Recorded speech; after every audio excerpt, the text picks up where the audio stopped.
আমিন বলেন না। শুধু দুই কারণে ওরা ডুববে। একটা হলো ইহুদি পীড়িতের কারণে, ইহুদিদের সাথে বেশি মাত্রাহীন প্রীতের কারণে, মোহাব্বত, ভালোবাসার, প্রেমের কারণে। আর দ্বিতীয় হলো মুসলমানদের সাথে অহেতুক দুশ্মনী করার কারণে।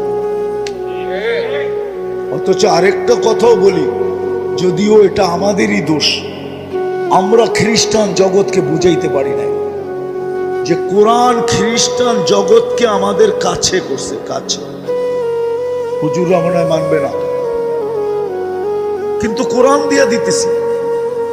কোরআন এদেরকে আমাদের কাছে করছে। কি কাছে?